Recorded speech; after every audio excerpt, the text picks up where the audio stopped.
Hello everyone, Shri शिवाय नमस्ते। आप सभी का आपके अपने यूट्यूब चैनल पे बहुत बहुत स्वागत है। उम्मीद करते हैं आप सभी बहुत अच्छे होंगे, अपना बहुत अच्छा वाला ख्याल रख रहे होंगे।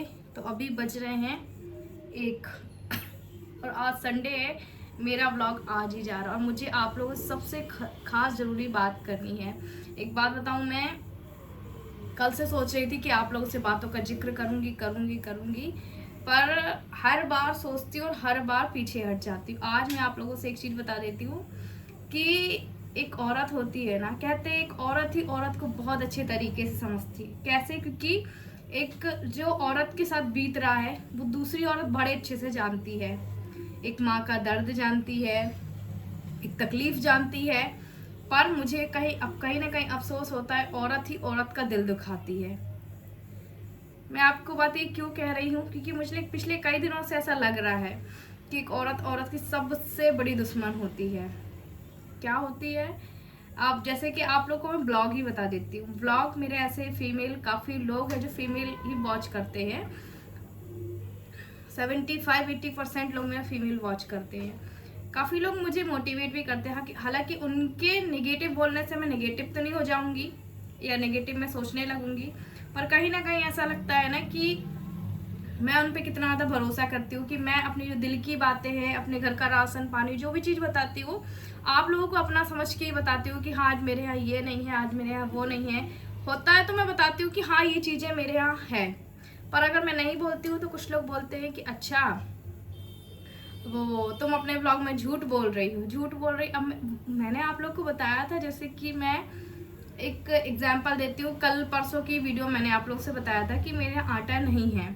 आटा नहीं है इसका रीज़न मैंने ये नहीं बोला था कि मेरे पास पैसे नहीं थे, मैं लेने नहीं गई थी। मैंने कहा था और हर बार ब्लॉग में बताती हूँ कि देखो आपके यहाँ कोई ना कोई एक कमाने वाला जरिया होगा। कौन होगा? आपके हस्बैंड होंगे, आपकी फैमिली मेंबर्स कौन होंगे, आप स्वयं भी हो सकते हैं। पर मेरे यहाँ जैसे मैं खुद स्वयं हूँ, मेरे को बच्चों की फीस देनी है, घर का चलाना है, राशन पानी, मेरे पति की सबसे ज़रूरी बात, मेरे पति की 15,000 की दवाइयों का चाहिए है।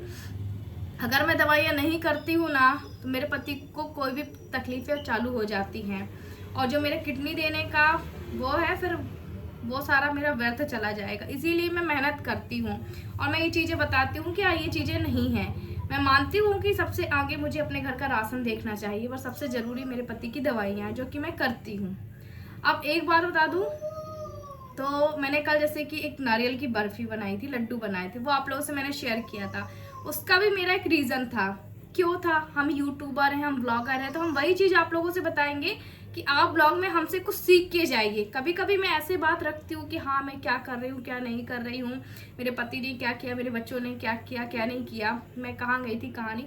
पर कभी कभी ये भी बात बताना ज़रूरी होता है। रोज़ रोज़ मैं आप लोगों को दाल चावल बनाना तो सिखाऊंगी नहीं, और मैं आप लोगों को सिखा भी नहीं सकती हूँ। पर मैं सोचती हूँ कि अगर आप अपना कीमती समय मुझे दे रहे हैं तो आप 10 मिनट में मुझसे कुछ सीख के जाइए।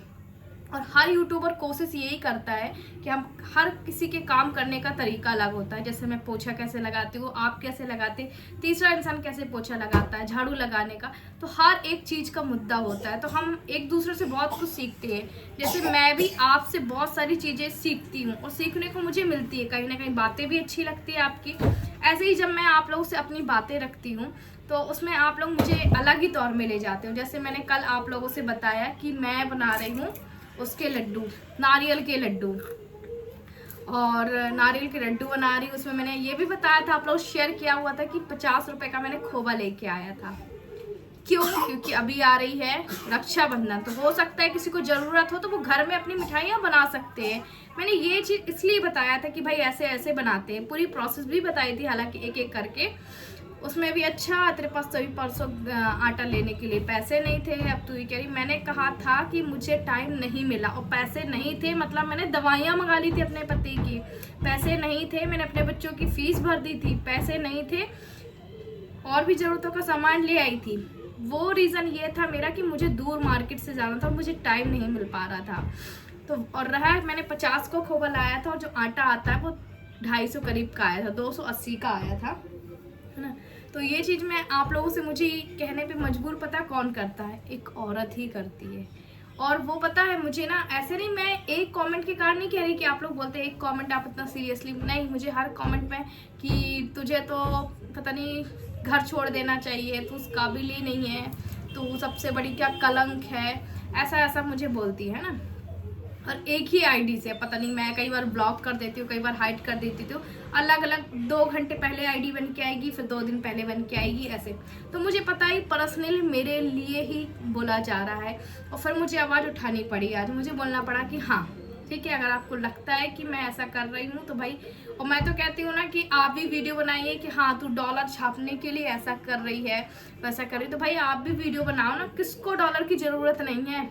आज अगर आप कहीं काम कर रहे हैं तो भाई आप अपने इनकम के लिए, अपने इसके लिए तो काम कर रहे हैं, फ्री में तो आप काम नहीं कर रहे हैं ना। हो सकता है कि आपको मेरी बात थोड़ी सी कड़वी लगे, पर अगर आप कहीं जॉब करने जा रहे हैं तो आप भी तो ये सोचते हैं कि अगर आज मैं मेहनत कर रही हूँ तो कल जाके मुझे पैसे मिले, कल जाके मेरा इनकम बने। और खाली पीली ऐसे ब्लॉग में मैं आप लोगों से ऐसे रोज़ बात करूँगी तो आप तो लोग तो मुझे नहीं देखोगे ना। कुछ चीज़ें आप लोग से शेयर करूँगी कि हाँ मैंने आज ये रेसिपी बनाई, हो सकता है घर में आप कोशिश करो, बनाने की कोशिश करो। बहुत सारे व्लॉग हैं ऐसे, बहुत सारे यूट्यूब चैनल में ऑलरेडी मुझसे कई गुना, करोड़ों, लाखों, अरबों गुना बहुत अच्छी अच्छी रेसिपी है। फिर भी मैं कोशिश करती हूँ कि आपको अच्छी से अच्छी चीज़ें दिखाऊँ। कभी बच्चों का भी रूटीन दिखाती हूँ, और कहीं ना ये औरतें जो होती है ना वो ट्रोल कर देती हैं, ये कर देती है कि ये औरत कैसे बढ़ रही है। अच्छा मैं आप लोगों को ये बता दूँ, किडनी से रिलेटेड मुझे एज को बताने में कोई शर्म वाली बात नहीं है। और आपको लगती है मेरी एज की 37 है, इसने क्या कल वीडियो में बोला था इसने 37 थी, आज ये 32 बोल रही है। नहीं, मेरा 94 का डेट ऑफ बर्थ है। अब मैं कैसे बताऊँ, मैं अपना आधार कार्ड ही आपको दिखाती हूँ।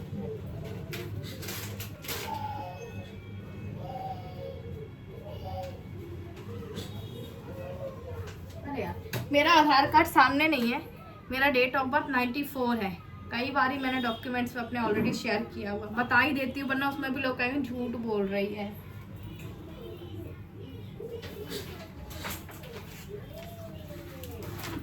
तो क्या, हाँ जब मैंने किडनी डोनेट की हुई थी ना तो मैंने 27 में की हुई थी। 25 एज मेरी 25 साल की जब मैं थी, जब मेरी शादी हुई थी, और 27 साल में जब थी, तो शादी को 2 साल बाद हुए थे, तो मेरे पति की किडनी खराब हो गई। तो जब 2018 में शादी हुई है और 2020 में मेरे पति की किडनी खराब हो गई थी। जब मैंने किडनी डोनेट की हुई थी तो मैं 27 साल की थी। अभी 5 साल हो गए हैं, तो 32 की अभी हुई हूँ। अच्छा मैं आज आपको अपनी 10th की मार्कशीट भी दिखाऊंगी, अगर मेरे इस पे होगी ना 10th की मार्कशीट भी बताऊंगी। ये देखो, ये तो मेरा 10th का मार्कशीट है, ये देखो ये 10th का मार्कशीट है। डेट ऑफ बर्थ कहाँ लिखी है इसमें, ये लिखी है देखो 1994, 9994 है ना, 1994 ये लिखा है। ये देखो, ये बहुत अच्छे से देख सकते हो आप लोग। इसमें 30 है, 10th मेरी यही हो गई है, क्योंकि मेरे माँ बाप जो जन्मदिन है वो बनाते थे 30 तारीख को, वो एक को, और मैं हुई 30 को। तो मेरा यही है। और ना मैंने आधार कार्ड में 1 जुलाई करवा ली, और ये तो बहुत सारी दिक्कतें जा रही है, पर आधार कार्ड में सुधरवाऊँगी। तो ये देखो, ये मेरा डेट ऑफ बर्थ ये 94। और मैं आप लोग को बता दूँ, मेरे पास सिलाई के भी कोर्स है। मतलब मैंने ना बहुत पहले 3 महीने का वो फ्री वाला नहीं चलता था प्रधानमंत्री की ओर से, वो मैंने कोर्स किया हुआ 3 कि 6 महीने का था। ये देखो, मेरा मैथ शुरू से ही कमज़ोर था, पर मुझे ना हिंदी में अच्छे मिले थे, इंग्लिश में, संस्कृत में, मैथमेटिक्स में, ये सारे में मेरा ए लगा था, और 600 में 352 मिले थे। और ये सब बिना कोचिंग के था, घर में ही हम पढ़ते थे। मेरे माँ बाप ने कभी कोचिंग नहीं लगाया, ना ही मेरे को इतना पढ़ा लिखा था। और मैंने 2010 में 10th पास की हुई थी ना, ये रानी दुर्गावती सरकारी स्कूल का। मैं बताती हूँ आप लोगों को अपना ही 12th का। मेरा ये देखो, ये मेरा 12th का है, और ये 12th मैंने 2012 में पास की हुई थी। मार्कशीट मतलब कि उसमें मिलती है ना ये, और इसमें मेरे कितने बने थे, 500 में से 276 बने थे। ये देखो, मेरा इकोनॉमिक्स वो था, मेरा कॉमर्स सब्जेक्ट था। अभी मैंने बीए कर लिया है फर्स्ट ईयर में। तो मेरा हिंदी था, इंग्लिश था, और अकाउंट था, बिजनेस स्टडी था, बिजनेस इकोनॉमिक्स था। मुझे हिंदी में देखो 78 मिले, और ये भी मैंने बिना कोचिंग की। मैं बता रही हूँ आप लोगों को, मैंने इतना अपनी लाइफ में स्ट्रगल किया है। मेरी स्कूल की जितनी भी लड़कियाँ थी क्लास की, वो सारी कोचिंग जाती थी, पर मैं नहीं जाती थी। जितना हम हैं वो घर में ही पढ़ते थे। और अकाउंट में आपने देखा होगा, अकाउंट भी रहता था उसमें, और थ्योरी भी रहती थी, प्रैक्टिकल भी रहता था। पर मैं हमेशा थ्योरी ही करके जाती थी, मतलब घर से ऐसा, क्योंकि प्रैक्टिकल मुझसे इतना नहीं आता था पर उतना नहीं आता था। इसमें मुझे कितने मिले, 56 मिले हैं अकाउंट में, और इंग्लिश में मिले हैं 65। ये देखो, इंग्लिश में मुझे 65 मिले हैं। और इसमें कोई नंबर नहीं जुड़ते हैं, आपको पता है 10th में भी नहीं जुड़ते, पर हाँ इसमें वो जांच परीक्षा प्री बोर्ड टाइप की होती है, तो ये चीज़ें हैं। और मुझे बिजनेस स्टडी में 33 मिले हैं, और बिजनेस इकोनॉमिक्स में 34 मिले, जो है वो आपके ही सामने है ना, इस पर भी वो लिखा हुआ है। बस ऐसे सोचा आज आप लोगों को चलो मार्कशीट ही दिखा देती हूँ। तो ये है। अभी और जो है कि मेरे डॉक्यूमेंट्स यहाँ वहाँ रखे हुए हैं, कोई बात नहीं, इसमें भी कुछ नहीं है। इसमें क्या है, तो ये सारी कोचिंग वगैरह ये सारी चीज़ें ना मैंने बचपन से बिल्कुल कभी भी नहीं की। मेरे माँ बाप ने कभी कराई भी नहीं, और हमने कभी की भी नहीं। अच्छा ये देखो, ये मिल गया प्रमाण। मैंने आपको अभी बताया था ना, मैंने वो वाला कोर्स किया था, कौन सा वाला, सिलाई वाला। तो मैंने ये कब किया था, 2014 में किया हुआ था। ये देखो है ना, 90 दिन का 3 महीने का कोर्स था, सचिव शारदा सेवा समिति इसकी ओर से मुझे मिला था, और ये हमारे वहीं पे लगा हुआ था। तो मेरा ड्रेस डिज़ाइनर, ये देखो सिलाई का। तो अभी मेरे पास तो मशीन नहीं है, वरना मुझसे कुछ चीज़ें आती हैं। और इस तरीके का प्रमाण मिला हुआ था, जो कि आज तक भी रखा है। 2014 से आप काउंट कर सकते हैं।